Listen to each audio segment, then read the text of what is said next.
Unang Sigaw News Update. Magandang araw mga Novo Ecijano.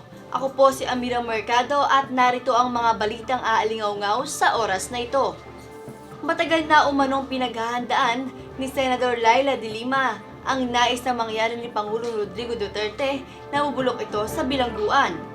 Kalinsunod ito sa nauna ng pahayag ni de Lima na kasalukuyan na umanong pinapasan ng Department of Justice ang pagresolba sa kanyang mga kinakaharap na kasong may kinalaman sa droga. Ayon kay de Lima, ang kanyang pagkabilanggo ay siyang magiging katuparan ng matagal nang inuutos ng Pangulo.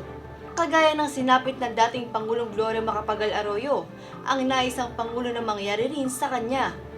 Pero kung tatangkain umanong hulihin si de Lima sa loob ng session hall ng Senado, ay sisiguraduhin umano ni Senate President Pro Tempore Franklin Drilon na hindi nila ito papayagan.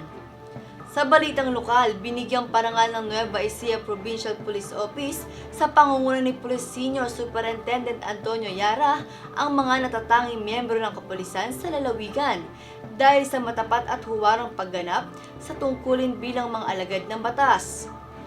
Kabilang sa mga pinangrangalan ay ang mga hepe at ilang kapulisan ng Laur Police Station, San Leonardo Police Station, Cabanatuan City Police Station at Science City of Muñoz Police Station. Tumanggap ng parangal ang hepe at ilang mga kapulisan ng San Leonardo Police Station dahil sa matagumpay na pagkasagawa ng anti-illegal drug at bypass operation. Habang nakatanggap naman ng parangal ang hepe at miyembro ng Cabanatuan City Police Station dahil sa matagumpay na implementasyon ng search warrant noong December 12, 2016 na nagresulta sa pagkakakumpiska ng 13 piraso ng small heat-sealed transparent plastic sachet ng methamphetamine hydrochloride o shabu. 6 na pulis naman kabilang ang hepe ng Science City of Muñoz Police Station ang binigyang papuri dahil sa pagkakaaresto ng isang wanted sa naturang bayan at pagkakakumpiska ng caliber 22 Magnum revolver ng loaded ng 4 rounds of live ammunition. Nakatanggap din ng pagpupugay ang hepe at 13 pang kapulisan ng Laur Police Station dahil sa matagumpay na pag-iimplementa ng search warrant noong December 13, 2016 at pagkakakumpiska ng 3 piraso ng heat-sealed transparent plastic sachet ng shabu. Inyong natunghayan ang pinakamaiinit na balita sa oras na ito. Manatiling nakatutok dito lamang sa istasyon ng TV48 para sa iba pang balita. Ako pumuli si Amira Mercado.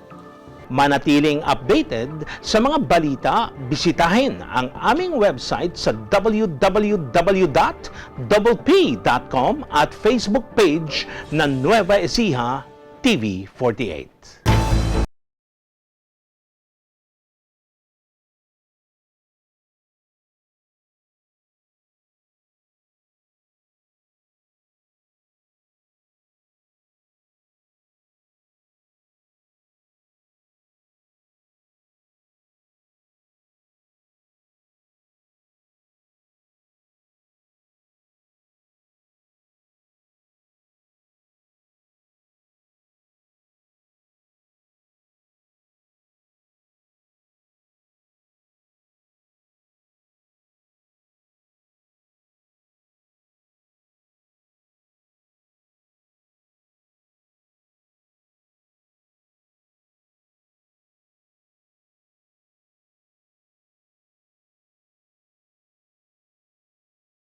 Kaibigan mo